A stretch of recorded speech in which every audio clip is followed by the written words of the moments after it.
Local মানুহ এজনে phone কৰিছিল।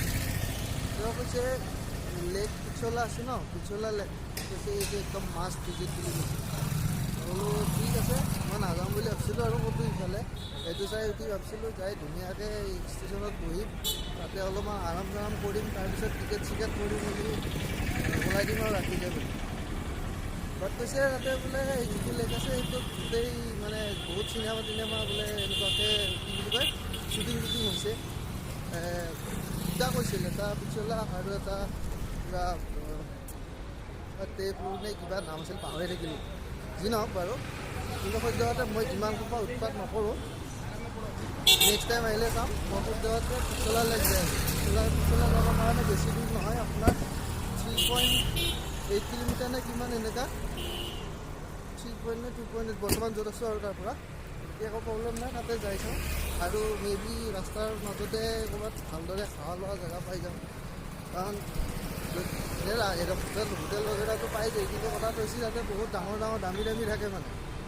এতিয়া যিজন মানুহে ফোন কৰিছিল কৈছে নটৰাজ বুলি হোটেল এখন আছে, তাতে খাব কৈছে একদম মানে মাষ্ট আৰু তাতে খাই উঠি মানে এনেকুৱা লাগে বোলে একদম খাই জিন্দগীত বহুত ভাল কাম কৰিলোঁ, এনেকুৱা ইমান বঢ়িয়া মানে।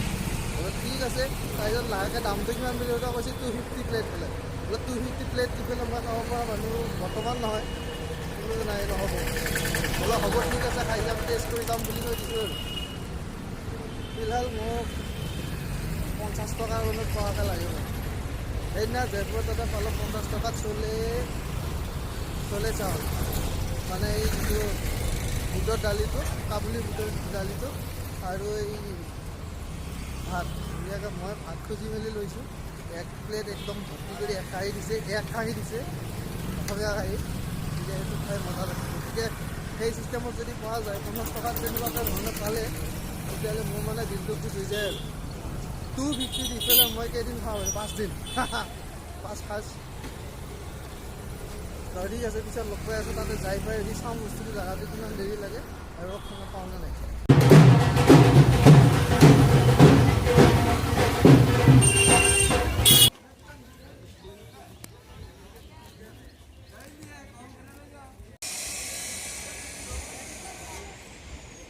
এইটো হৈছে আপোনাৰ পিছলা লেক।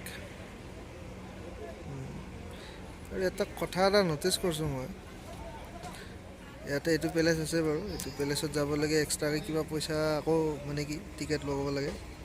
যি নহওক, মই কথাটো কৈ কি আছে, এইটো যে ওপৰত যিটো আছে সেইটো এটা এনেকুৱা ন, এইটো এটা পেলেচ এটা হয় মানে। মোৰ এনেকুৱা লাগিছে যিটো ডিফেন্সিভ যিটো মানে ছিষ্টেম আছিল ন, মানে কেনেকুৱাকৈ ছেফটি কৰিবৰ কাৰণে যিমান পাৰি ওপৰত বনাইছিল মানে। এতিয়া যদি এটেক কৰিব লাগি খোজে কোনোবাই, তেতিয়াহ'লে ওপৰত যাই থাকোঁতে আধা বাটতে ভাগৰ লাগব ন, তেতিয়া ওপৰৰ পৰা মাৰিবলৈ ইজি হ'ব। তো আই থিংক সেইটো ৰিজনটো সেইটো আৰু। চিয়'ৰ নহয় বাৰু মই 100%, বাট লেকটোৰ পৰা ওলালোঁ। এই যিটো ছাইডত যিটো বগাকৈ যিটো পানীৰ মাজত যিটো ঘৰটো দেখা পাইছিল ন, তাতে হেনো চিনেমা শ্বুটিং হয়, কিবা ইয়ে জাবানি হে দিৱানী শ্বুটিং হৈছিল বোলে। তাকে ওচৰতে এটা গাইড এটা আছিল, দেখা পাইছিলোঁ। মানে কি আৰু বেলেগক গাইড কৰি আহি আছিল ন, তাতে কোৱা শুনিছিলোঁ আৰু কথাটো। হ'ল আৰু তাতে অলপমান 5-10 মিনিট বহিলোঁ, ভাগৰ জিৰালোঁ 30 টকা দি মেলি।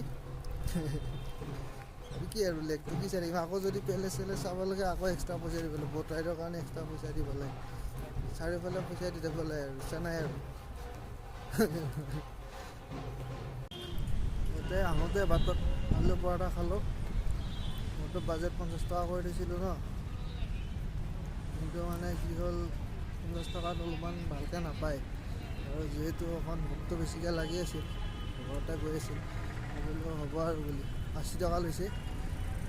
আলু পৰঠা 2খন আৰু আপোনাৰ এই চব্জিটো আছিল দালি, সেই চব্জিটো, আচাৰ আছিল আৰু লগত অলপ দৈ দিছে। দৈ দিয়া এইটো চিষ্টেমটো ইয়াতে বঢ়িয়া, কাৰণ কিহৰ কাৰণে যিখিনি মছলা টাইপৰ কিবা টাইপৰ, আৰু স্পেচিয়েল এটা চাটনি আছে, চাটনিটো বঢ়িয়া হ'ব দেই।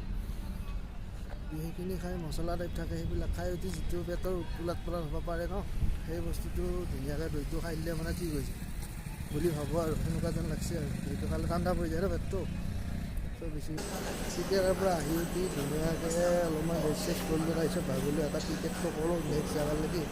টিকেটটো কৰোঁ বুলি ভাবোঁতে তাতে দেখা পালোঁ যে টিকেটটো হোৱা নাই মোৰ, কিবা কিবি কাৰণ কেঞ্চেল দেখাইছে। মইতো গুগল পে' কৰা, গুগল পে' ভালদৰে দেখুওৱা নাই, আকৌ ইউৰোৰ ৰকাৰ তেনেকুৱা টাইপত দেখাইছে, একদম ভেগ আৰু মানে একদম হেল্পফুল নহয় আৰু ইউৰোৰ ক'ডটো যিটো মানে দেখাইছে।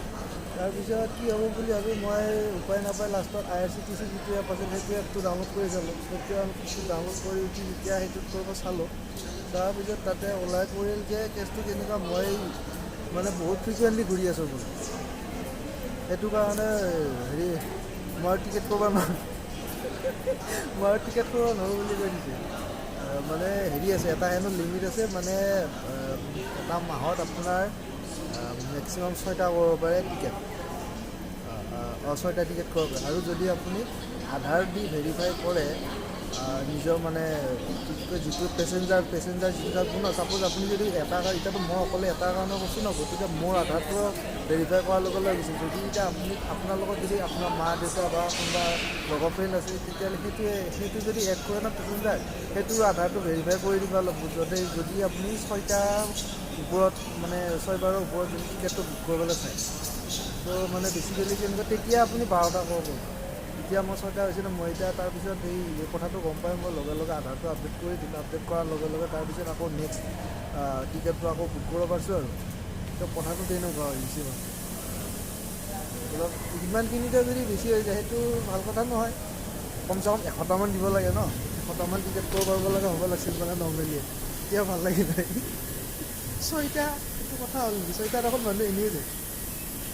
দিনত এতিয়া বৰ্তমান টিকেটটো কৰিছোঁ মই ইন্দোৰলৈকে, তাৰপিছত আজি ৰাতি যোৱা যাব, ৰাতিপুৱা হয়তো তাতে যাই পাওঁ 7টা 8টা মানত, কেতিয়া পাওঁ নাজানো, তাতে দেখাব পাৰোঁ নতুন এখন ষ্টেটত। বাই, গুড নাইট।